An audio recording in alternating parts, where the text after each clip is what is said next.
You could have the world's most deadly addiction right now and not even know it. And no, it's not some drug or porn. It's something you're creating in your brain right now. But don't worry, by the end of this video, you'll know if you have this addiction and how to easily overcome it using the very powers of your own mind. If you're new here, I'm Michael Jones and this is Inspiring Philosophy, where faith meets understanding. To explain what I mean, let's start with a story. Let's say you own a cat and a dog, and you need to run out of town really quickly. You go to your neighbor Billy and ask him to watch your animals while you leave town, and he agrees. When you come back, you see the cat sleeping there peacefully, but your dog is missing. Billy explains that your dog got loose on a walk a few days ago. He looked everywhere for him, but couldn't find him. A few days go by, and someone comes to your door and knocks, and asks for another bait dog. You look confused, but he explains that he and Billy are involved in a dog fighting ring, and they need another bait dog for their fighting dog. He then explains that Billy brought a small dog a few days ago, which they used as bait, but their fighting dog killed instantly. So you go to Billy and confront him on this, and he confesses to the whole thing. He used your dog as bait, and when it was killed, he threw it in a dumpster. Then he threatens you that if you tell anyone, he'll cause serious damage to your loved ones. How would you feel? Would you want revenge in this situation? Do you think you'd feel pleasure if Billy was locked in a cage and torn apart by wild, vicious dogs? Now, I didn't make this story up. It was a hypothetical story used in a peer-reviewed study that looked at how thoughts of revenge manifest in the brain.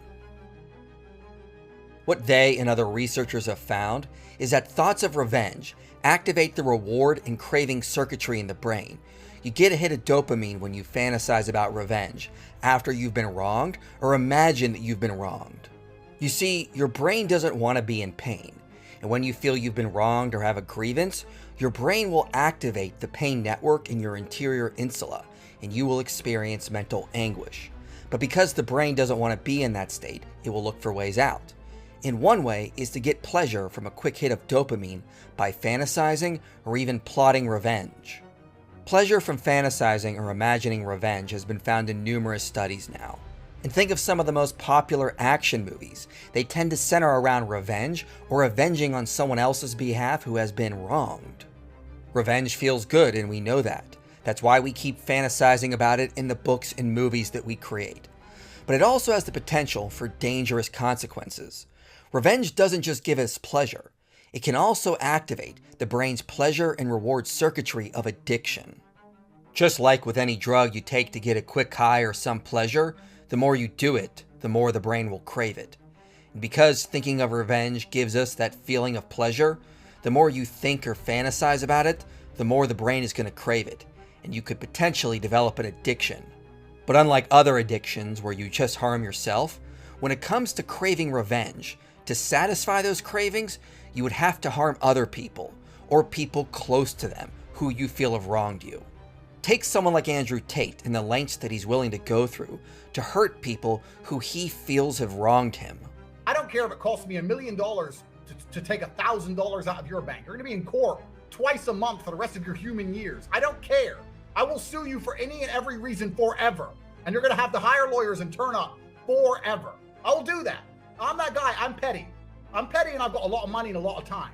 So it's not even about guilty. It's not about why. It's just about because I can. In truth, it seems more likely that Andrew Tate is addicted to revenge. He gets pleasure from hurting people who he feels have wronged him. Of course, no one looking at that recognizes it as good mental health. It's clearly destructive behavior. And if you were to develop a revenge addiction, you would likely find yourself in similar situations where you're wasting time, money, and resources to inflict the maximum amount of pain on people who you feel have wronged you.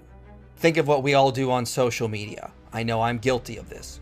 We get into these long back and forth arguments where one person insults the other and then you feel hurt. So you need to insult them back and try to show that they're really the stupid one. We may think we're just showing them the truth, but in reality, what's going on deep down is that we're probably getting pleasure from attacking them as we experience our revenge in real time. Social media has probably been one of the worst things in terms of creating revenge addictions. Now everyone just gets offended by some nameless person on the internet and wants to enact revenge by harming them and attacking them personally. And if we just go back through human history, we can see that many violent conflicts and wars were the result of people feeling the need to enact revenge. Even people like Hitler and Stalin believed that they were wronged by groups of people in their society, giving them a reason to live out their revenge and commit mass genocide. But there's an easy solution to break this endless cycle of revenge and violence, and it's backed by the neuroscientific research. It's called the act of forgiveness. You see, when you forgive someone, or even just think about forgiving someone, you won't get that quick hit of dopamine you would get from fantasizing about revenge, but you do shut off the pain network in the brain, and so you stop hurting, as researcher James Kimmel says. Forgiveness might be a wonder drug that works wonders. In addition to decreasing emotional pain and reducing revenge cravings, forgiveness has been shown to provide significant psychological and physical health benefits. Forgiveness reduces stress, anxiety, anger, regret, rumination, depression, cognitive impairment, and symptoms of post-traumatic stress, and improves cognitive resilience and overall sense of well-being. Forgiveness is also associated with lower blood pressure, reduces rates of cardiovascular disease, mortality, and physical pain, and improves sleep, cardiovascular response to stress, immune system function, and even life satisfaction and health outcomes among people living with HIV infection. That's a lot of bang for your buck. And no one knew better how to live out forgiveness than Jesus Christ himself. After being beaten and tortured and nailed to a cross, he said, "Father, forgive them, for they know not what they do." At one point during his ministry, Peter came to Jesus and asked, "Lord, how often will my brother sin against me and I forgive him? As many as 7 times?" Jesus said to him, "I do not say to you 7 times, but 77 times. Jesus was not just making up a random number. He was actually alluding back to Genesis 4, where Lamech, the descendant of Cain, said if he is harmed, he will enact a revenge that is 77-fold. Jesus knew that if we're going to heal the world and end the vicious cycle of violence and revenge, then we need to enact as much forgiveness as there has been revenge. When researcher James Kimmel read this passage from Matthew 18, he commented this: "This was not pious instruction for becoming a saint or a naive suicide pact. It was practical, scientifically sound, life-saving advice for preventing violence, restoring peace, and overcoming revenge addiction." And so if you've been wronged, you need to forgive them, even if you don't go up and say to them directly. Not only are you doing what God has commanded of you, you're also healing yourself and preventing years of pain and stress. But what do we say to people who have experienced tremendous pain and suffering? People who have been tortured or raped or have seen their loved ones killed before their eyes. It's a lot harder to forgive when you've gone through such tremendous pain. But the Bible has the answer as well. "Vengeance is mine, saith the Lord." Miroslav Volf wrote a very important book after living through genocide in the Balkans called Exclusion and Embrace. And here's what he says in his conclusion. "My thesis that the practice of nonviolence requires a belief in divine vengeance will be unpopular to many Christians, especially theologians in the West. To the person who's inclined to dismiss it, I suggest imagining that you are delivering a lecture in a war zone. Among your listeners are people whose cities and villages have been first plundered, then burned and leveled to the ground, whose daughters and sisters have been raped, whose fathers and brothers have had their throats slit. The topic of the lecture, a Christian attitude toward violence. The thesis, we should not retaliate since God is perfect, non-coercive love. Soon you will discover that it takes the quiet of a suburban home for the birth of the thesis that human nonviolence corresponds to God's refusal to judge. In a scorched land soaked in the blood of the innocent, it will invariably die. And as one watches it die, one will do well to reflect about the many other pleasant captivities of the liberal mind." His point is this: if you've seen your homes burned, your families killed, what is going to stop you from picking up the sword and continuing the cycle of violence?